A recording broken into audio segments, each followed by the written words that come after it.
Ang gusto sana ni Princess ay tahimik na buhay. Kaso nga lang, yung kapitbahay nila na kanyang tiyahin ay masyadong tsismosa. Ano ba namang pagtsismisan nito ang kanilang buhay? Parang ang hindi nila ito kamag-anak. Kaya ang kumari nito ay napapaniwala sa mga kwento na gawa-gawa lamang. Pero hindi na lamang pinapatulan nito ng kanyang ama. Alam naman kasi nito na hindi totoo ang mga haka-haka na iyon. Ipinagkakalat nito na si Princess ay meron ng boyfriend habang nag-aaral sa kolehiyo. Bagay na hindi naman totoo. Sa katunayan nga niyan, ay nag-aaral ng mabuti ang dalaga para makamta ng pangarap at maiahon sa kahirapan ng kanyang pamilya. Marami na siyang binasted na manliligaw at iyon ang totoo at walang pawang kasinungalingan. Isang araw, habang siya'y naglalaba sa kanilang bakuran, bigla na lamang siyang tinawanan ng kanyang tiyang Sally. Ayon dito, hanggang ngayon raw ay panahon pa rin ni Kopong-Kopong ang paraan ng paglalaban niya. Pero hindi na lamang niya ito pinansin. Mukhang nagpapapansin lamang ito sa kanya. Palibasa ay malapit na siyang makapagtapos ng pag-aaral at sa tingin niya ay naiinggit lamang ito. Samantalang yung mga anak nito ay mga bulakbol, kaya tuminto na ang mga ito sa pag-aaral. Laking kahihiyan iyon sa ginang, lalo pat nagkaroon na ng pamilya ang mga anak nito. Pagkatapos ay sa kanya pa rin nakikitara. Mabuti na lamang ay nilubayan rin siya nito. Lihim pa nga siyang natawa nang habulin nito ng isang aso ng kanilang kapitbahay nang masagi niya ang paa nito. Binilisan na lamang niya ang paglalaba. Total ay konti lamang iyon at pagkuway nagsampay na nga siya. Ikinuwento niya naman sa kanyang ama ang nangyari. Naku, huwag mo na lamang pansinin yun, anak. Kilala mo naman ang ugali nun, hindi ba? Ganun talaga yon kapag naiingkit. Reaksyon ni Mang Ruben, ama ng dalagang si Princess. Kaya kapag nakikita mo ang bruha na yun, anak, at may sinasabi, ilabas mo na lamang sa kabilang tenga mo. Matigas siya sa sobrang inggit. Dagdag pa ni Aling Percy, ang kanyang ina. Napatango na lamang siya sa naging payo ng mga ito. Sa mga sumunod na araw, nalaman niya na nabuntis ulit pala ng kanyang pinsan ang kinakasama nito. Wala na nga itong trabaho, tapos magdadagdag ulit ng anak. Nalaman niya iyon dahil nagsisisigaw sa galit ang kanyang tiyahin. Hindi naman maiwasan na marinig iyon dahil nga sa kapitbahay nila ito. Bukod sa pagiging kismosa, ay bungangera rin kasi ang tiyahin niyang ito.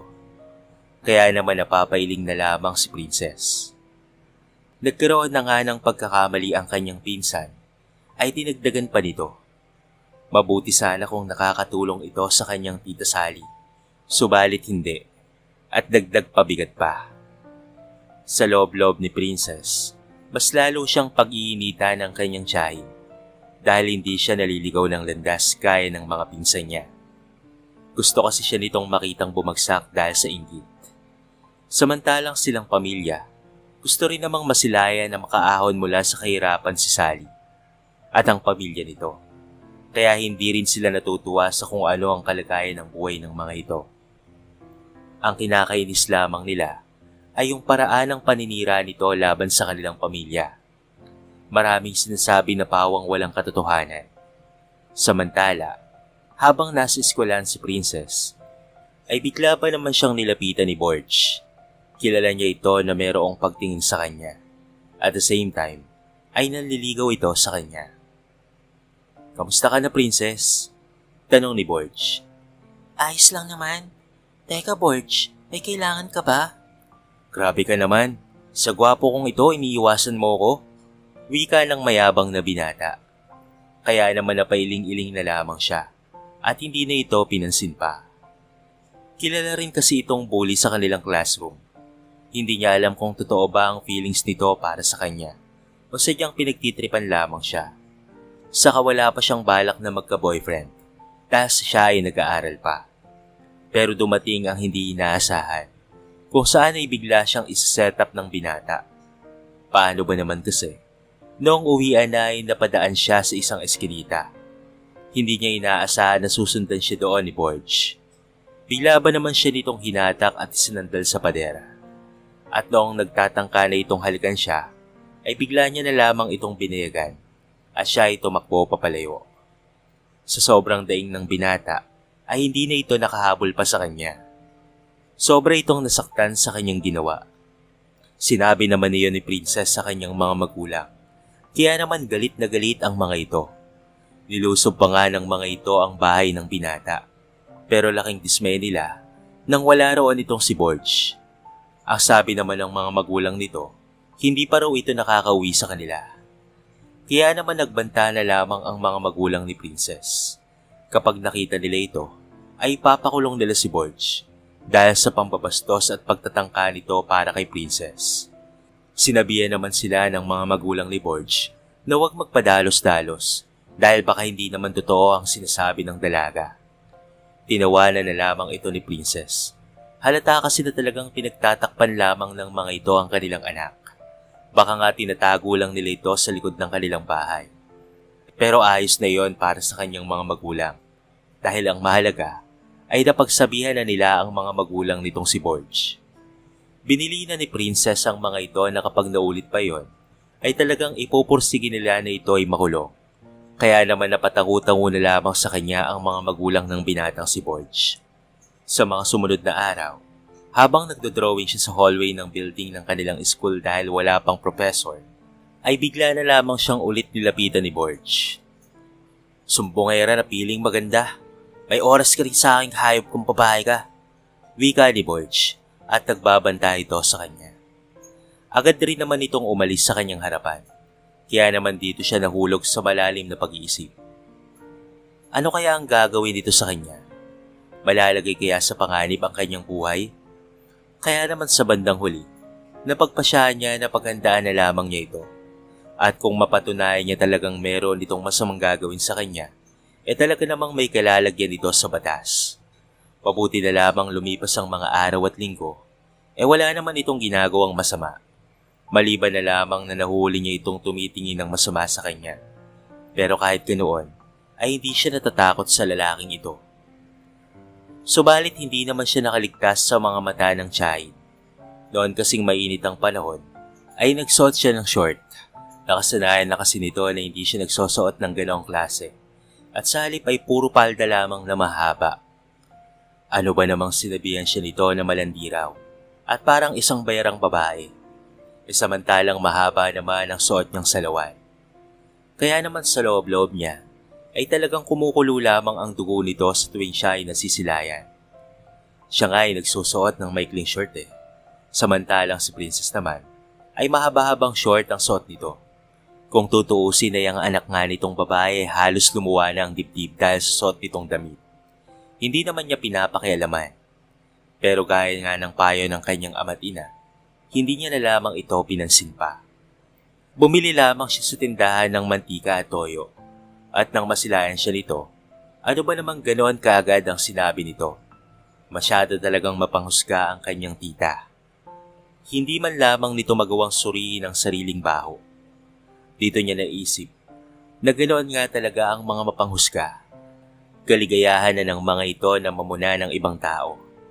Pero pagdating sa kanilang mga sarili, ay hindi nila makita ang kanilang mga kamalian at hindi nila magawang punahin ang kanilang mga sarili. Mas lalo lang naiinggit sa kanya ang kanyang tita dahil nakikita nito na nag-aaral siya ng mabuti at maayos ang kanyang pamumuhay.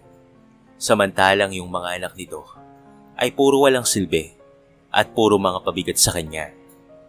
Dahil doon, ipinangako niya na lamang sa kanyang sarili na hindi na magpapakita pa rito. Pero dumating ang hindi inaasahang pagkakataon. Paano ba naman kasi? Muli siyang binuli ni Borge. Nangyari ito nang mag-isa siya sa CR. Hindi niya lubos akalain na susundan siya nito roon. Gaya ng dati, pinilit siya nitong gasain. Pero ang ginawa niya ay sinikmuraan niya ito kaya nang hina. Dali-dali na siyang tumakbo at tumakas. Ipinarating niya sa kanyang mga magulang ang nangyaring iyon. Kaya ang sistema, kinasuhan na nga talaga nila ang binata na siyang naging dahilan ng pagkakakulong nito at pagtigil sa pag-aaral.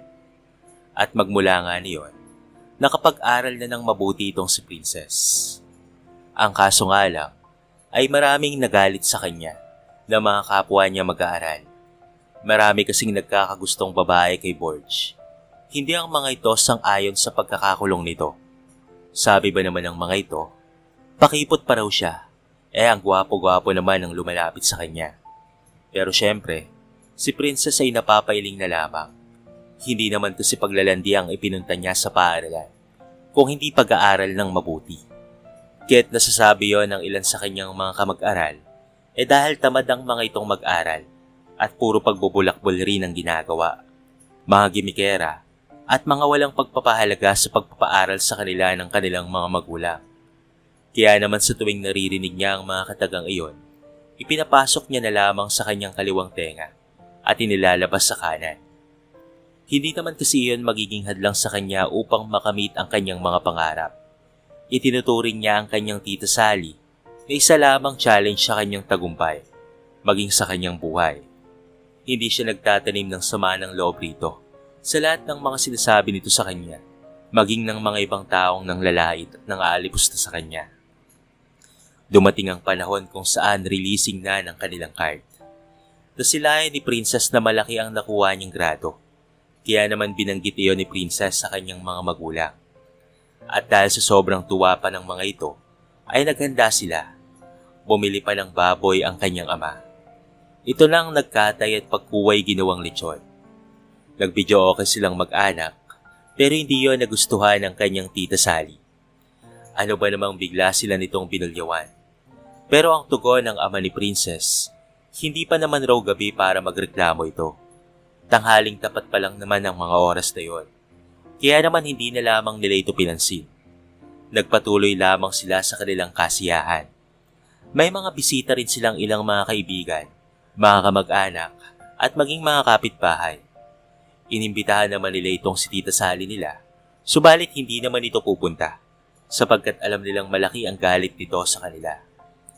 Wala silang pakialam kung magdadadaktak ito sa kanilang harapan. Ang nasa isip lamang nila ay ang bayraos ang araw na iyon sa pamamagitan ng kasiyahan. Noong pumatak na nga ang hapon, dito na lamang sila huminto sa pagkakantahan. Talagang masayang-masaya silang buong mag-anak, maging ng mga kaibigang malalapit sa kanila ng mga sandaling iyon. Subalit inareklamo pa rin sila ng kanilang tita Sally sa barangay.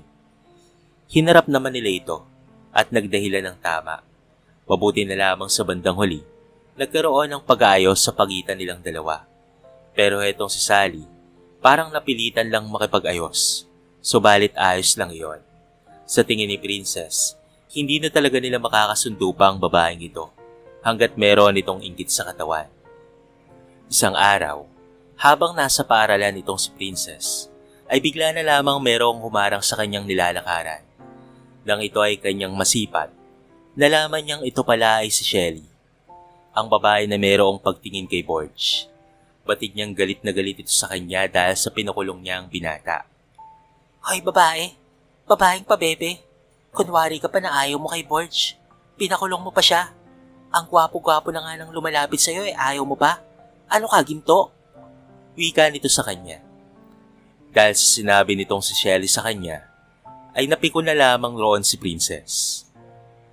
Hoy, para sabihin ko sa'yo, hindi ako pabebe, at mas lalo namang hindi ako malanding babae no kagaya mo. Makakita lang ng gwapo, kulang na lang isantuhin nyo na. Hoy, hindi ako ganoong klaseng babae no? Bigla rin namang napikon sa kanya ang babaeng si Shelly, kaya sinampal siya nito ng malakas. Pero syempre, hindi siya nagpadaig dito at gumanti rin siya ng mas malakas na sampal. Nagkasabunutan silang dalawa at nagkasampalan. Mabuti na lamang ay merong mga umawat sa kanilang dalawa. Pero sitaspinti sila sa paaralan dahil sa kanilang ginawang iskandalo. Humingi naman ng tawad si Princess sa kanyang mga magulang dahil hindi niya natupad ang pangako niya sa mga ito na siya ay maging mapagtimping tao. Pero ang sabi ng mga magulang ay ayos lamang iyon. Tama lang raw ang ginawa niyang pagtatanggol sa kanyang sarili.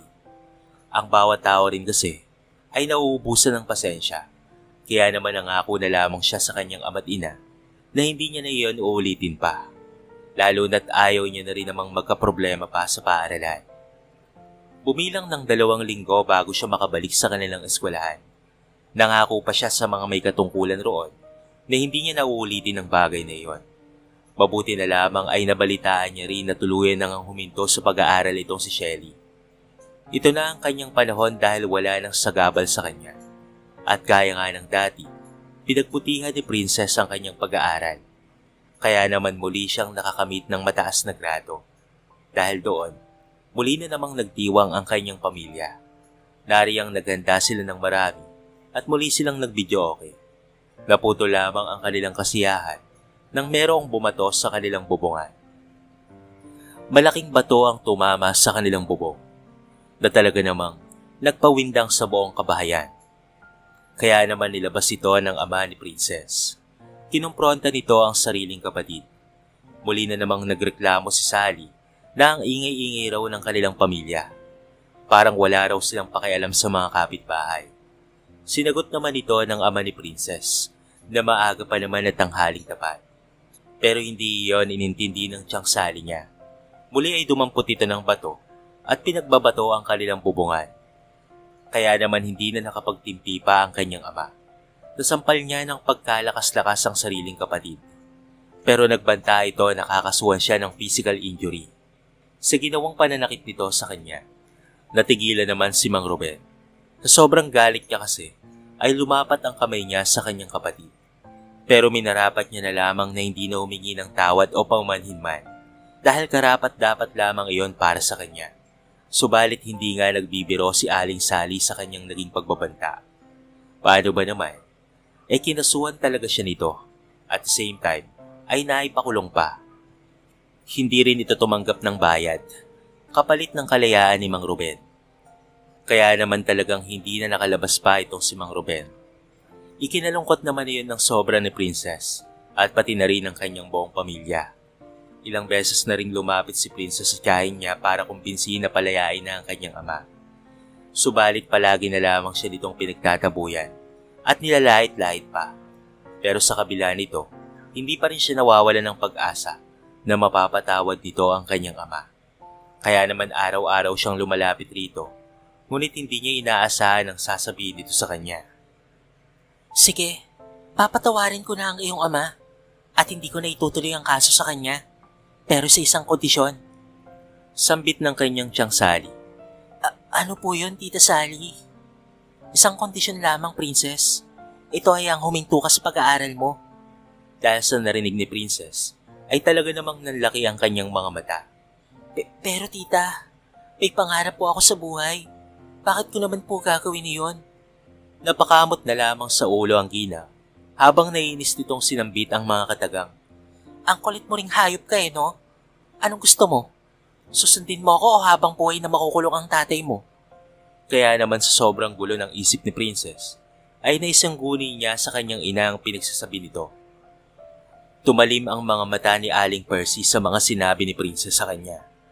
Ayon rito, kahit ano raw mangyari, ay huwag niyang gagawin ang bagay na iyon. Masyado lang raw siyang ginigipit ng babae. Pero ma, paano po yan si Papa? Di makukulong po siya ng matagal. Nababahalang wika ni Princess. Hindi totoo yan, anak. Maniwala ka sa akin. Ang lahat ng pangyayari ay may hangganan at walang nakukulong na hapagbuhay dahil sa physical injury. Kahit nagtitiwala ako sa Diyos na hindi habang buhay na mabibilang ko ang papa mo, makakalaya rin siya sa tamang panahon. Hindi pa tapos ang hearing. Sige po ma, susundin ko po kayo. Pero idudulog ko pa rin po ito kay Papa. Titignan ko kung papayag siyang matagalan sa bilangguan. Tugon naman ni Princess. Kaya naman kinabukasan ay nagtungo nga siya sa kinalalagyan ng kanyang ama. Sinabi niya ang mga gusto niyang mangyari. Pero inihiyag ng kanyang ama na wag raw siyang hihinto sa pag-aaral. Ayos lang naman daw ito sa loob ng bilangguan. Kompleto naman raw siya sa pagkain roon at may mga kaibigan na rin. Hindi naman raw ganoon kalaki ang ginawa niyang kasalanan at nagawa lang raw niya yon dahil sa pambubulabog ng kanyang kapatid sa kanilang bahay. Kaya naman umaasa si Mang Ruben na makakalaya siya sa lalong madaling panahon sapagkat naniniwala rin siyang papanigan siya ng korte dahil hindi pa tapos ang mga pagdinig. Kinumbinsi siya nito na wag na raw siyang alalahanin pa. Gusto lamang raw siyang ibagsak ng kanyang tiyahin, kaya't nag-uutos ito ng mga ganoong bagay. Dahil dito, ay napatango na lamang si Princess. Alam niyang kahit papaano, ay nahihirapan rin ang kanyang ama sa loob ng bilangguan. Nakikita niya yon sa mga mata nito. Namumugto at halatang nalulungkot. Pero nangako siya sa kanyang ama na kapag nakapagtapos siya ng pag-aaral at nakatagpo ng magandang trabaho, ay gagawin niya ang lahat upang makalaya lamang ito sa kulungan. Dahil rito, ay napangiti na lamang sa kanya ang kanyang ama. Bumulong pa ito sa kanya na hihintay nito ang araw na iyon. Ang sabi pa ni Mang Ruben, siya na raw ata ang pinakamasayang ama sa buong mundo kapag sumapit na ang araw na iyon. Kaya naman kahit wala nang tumutustos kay Princess dahil ang kanyang ama dati ang gumagawa niyon, pinagsikapan pa rin niya na makapagtapos ng pag-aaral and at the same time ay ang kanyang pagtatrabaho. Nakuha kasi siya bilang yaya sa isang mayamang pamilya. Tuwing hapon hanggang gabi lamang ang duty niya. Dahil sa mga oras na yon, walang nagbabantay sa mga bata. Kaya naman talagang pagod na pagod sa buong magdamag itong si Princess. Pagod na nga ang utak niya sa pag-aaral. Pagod pa ang katawan niya sa pagsaway sa mga makukulit na bata. Mahirap rin kasi ang pagbabantay ng 5 mga bata. At talaga namang nakakapagod ang bagay na ito. Mabuti na lamang sa kabila ng kanyang pagiging abala, hindi naman naapektuhan ang kanyang pag-aaral, sapagkat may taglay rin kasi talagang talino itong si Princess. Nanatili pa rin ang mga matataas niyang grado, at hindi lang iyon. Dahil 1 taon na lamang, ay gagraduate na siya sa kolehiyo. Kaya naman talagang lumala ang pagkaingit sa kanya ng kanyang tiyahin. Mas lalong tumalim ang pagkakatitig nito sa kanya kapag siya ay nakikita nito. At hindi lamang iyon, dahil nagbabanta pa ito palagi na sa kulungan na talagang mabubulok ang kanilang ama. Pero lihim lamang na natatawa si Princess. Mas lalo kasing lumalaki ang inggit nito dahil nadadagdagan na naman ang mga apo nito. At hindi lang iyon, dahil mas lumalala pa ang pagiging batugan ng kanyang mga anak. At dahil sa palaging pagod ang katawan ni Princess, ay madalas na nga siyang nagkakasakit. Kaya naman uma-absent siya sa loob ng 1 linggo kapag nag-overfatigue siya. Mabuti na lamang, ay nakakahabol pa rin naman siya sa mga asignatura at pati na rin sa kanyang pag-aaral. Name-maintain niya pa rin ang kanyang mga matataas na grado. At sa kabutihang palad naman, ay dinasa na rin sa wakas ng kanyang amo ang kanyang sweldo. Dahil dito ay mas natutugunan na niya ang pagbili ng mga kinakailangan niya para sa kanyang pag-aaral. At hindi lamang iyon, nakakabili na rin siya ng pagdagdag sa kanilang pagkain. At nakakabili na rin siya ng kanyang mga pampaganda. Kaya naman napakaraming mga binata ang nagkakandara pa sa kanya. Bukod kasi sa matalino na siya, ay talaga namang may taglay siyang kagandahan. Pagsapit ng exam, noong graduating na siya, ay talaga namang nahirapan siya. Ang buong akala niya ay ganoon lamang yun kadali. Sa kabila nito ay nasagutan naman niya ang lahat ng iyon. Kaso nga lang, labis siyang nangangamba na baka bumagsak pa rin siya. Pero laking tuwa na lamang niya dahil talaga namang nakapasa siya nang sumapit na ang result ng examination. Talagang naglululundag siya dahil sa sobrang saya. At ang ibig sabihin lamang nito, kasama siya sa gagraduate. At hindi niya akalain na magkakaroon pa siya ng honor sa bandang huli. Noong graduate na nga siya, ay nagkaroon siya ng magandang trabaho. Naging masagana ang kanilang buhay. Kabaliktaran naman iyon sa kanyang tita Sally dahil naging sunod-sunod ang karma nito sa buhay. Nariyang nag-aagaw buhay pa ang kanyang apo dahil sa pagkakaroon nito ng sakit. Napilitan naman ito na lumapit kay Princess. Humingi ito ng kapatawaran at tulong sa kanya. Nakikita niya ang buong puso nitong pagsisisi. Bilang isang mabuting tao, pinatawad naman ito ni Princess. Tinulungan pa nga ang apo nito hanggang sa gumaling. Labis-labis naman itong nagpasalamat sa kanya. Pero humiling si Princess na palayain na ang kanyang ama. Bagay na sinunod naman ng kanyang tiyahin. Kaya naman nakalabas na ng kulungan itong si Mang Ruben. Muli silang nagkasama-samang pamilyang masaya. Nagkaayos naman si Mang Ruben at ang kapatid niyang si Sally matapos silang magkapatawaran sa kanilang mga naging sigalot. Natutunan ng tita Sally niya na magpakumbaba, lalo na't wala naman silang ginagawang masama rito. Lubusan ang paghingi nito ng tawad sa kanyang pamangking si Princess at taos-pusong nagpapasalamat sa pagtulong nito sa kanilang pamilya. Binigyan kasi ni Princess ang kanyang tita Sally ng pagkakakitaan at ipinasok naman niya ng trabaho ang kanyang mga pinsan sa mga kakilala niyang merong mga negosyo. Dahil doon kahit papaano ay nagiging maginhawa na rin ang buhay ng kanilang mga kamag-anak. Nagkaroon man ng hindi magandang pagkakaintindihan, subalit ang mahalaga ay nagkaroon rin ng kapatawaran sa isa't isa. Nagkaroon na rin sila ng maliit na negosyo na pinamamahalaan naman ng kanyang mga magulang at mga kapatid. Habang siya ay meron ng mataas na posisyon at merong magandang sahod. Mas masaya pa rin talaga at maluwag sa dibdib na wala kang kagalit na kahit sino mang tao. Kaya naman mas mabuting magpatawad sa mga nakagawa sa atin ng hindi maganda. Nang sa gayon ay wala tayong bigating dinadala sa ating mga puso. Sa kwentong ito ay makikita natin na walang maidudulot na maganda ang inggit. Unti-unti lamang nitong sisirain ang iyong buhay. Kaya naman sa halip na mainggit, bakit hindi ka na lamang mag-isip o gumawa ng makakabuti para sa iyo? Palaging tandaan na may kanya-kanyang biyaya ang bawat isang tao. Kailangan lamang natin itong mahanap sa ating mga sarili. Dito na po nagtatapos ang ating maiksing kwento sa araw na ito.